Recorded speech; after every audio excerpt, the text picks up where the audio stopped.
Zubeen Gargok loi punor ahise ek breaking news ebar ohusta Zubeenok youth party agina niha Syam Kanu Mohontoi koraisil ottadhik modhyapan ek breaking news ahi porise Abhimanyu talukdarer hotuai kidore jugan dhorisil khura ek dangor khobor ahi porise kidore Zubeenok khura khebon korisil Syam Kanue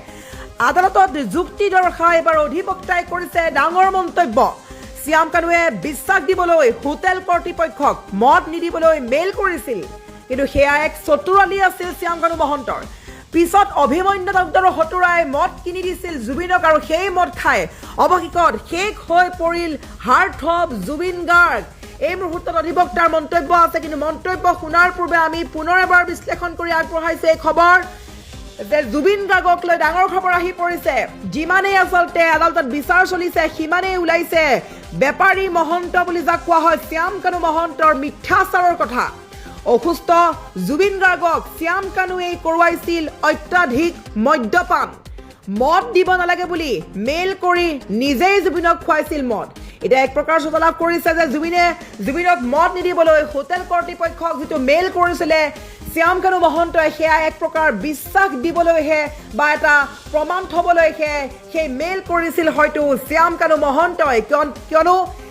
সেই mail কৰাৰ পিছতো ইয়ত পাৰ্টিৰ আগিনা শ্যাম কানু মহন্তই অভিমন্যু তালুকদাৰৰ হতুৱাই মদ কিনি অনাই জুবিন গাৰ্গক মদ্যপান কৰাইছিল প্ৰবাসী অসমীয়া অভিমন্যু তালুকদাৰৰ হতুৱাই মদৰ বটল কিনি দিছিল জুবিনক ব্ল্যাক এণ্ড হোৱাইট হুইস্কি যোগান ধৰিছিল শ্যাম কানু মহন্তই আৰু আদালতত যুক্তি দৰ্শাই এবাৰ অধিবক্তাই দিছে বৃহৎ মন্তব্য এটা কথা হ'ল যে তেওঁলোকে আৰ্গুমেণ্ট কৰিছিল যে শ্যাম কানু মহন্তই ইমেইল দিছিল হোটেলতো জনাইছিল যাতে জুবিন গাৰ্গক মদ সাপ্লাই নিদিয়ে মদ নুকুৱায় কিন্তু অন দ্য কন্ট্ৰাৰী আমি দেখাইছোঁ সাক্ষীৰ পৰা সেইখনটো তেওঁৰ ডকুমেণ্ট আমাৰ প্ৰসিকিউশ্যনৰ ডকুমেণ্ট নহয় আমি এইটো কৈছোঁ যে সেইটো প্ৰসিকিউশ্যনৰ ডকুমেণ্ট নোচোৱাকৈ কোনো পৰ্যায়ৰে প্ৰাইভেট ডকুমেণ্টছ বৰ্তমান ষ্টেজত চাব নোৱাৰে কাৰণ আইনত এইটো ব্যৱস্থা নাই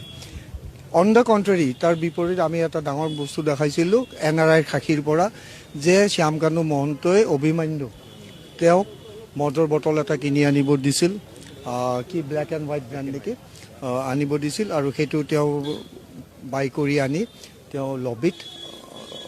শ্যাম কানু মহন্তক হেণ্ডঅভাৰ কৰিছিল আৰু শ্যাম কানু মহন্তই এইটো আকৌ হেণ্ডঅভাৰ কৰিছিল জুবিনক অৰ্থাৎ এইটো ইয়াত যোৱাৰ আগে তো সেই গোটেই বটলটো আনফৰ্চুনেটলি জুবিন গাৰ্গক ড্ৰিংক কৰাই দিয়া হৈছিল যাৰ ফলত নেকি তেওঁৰ গাটো যথেষ্টখিনি অসুবিধা হৈছিল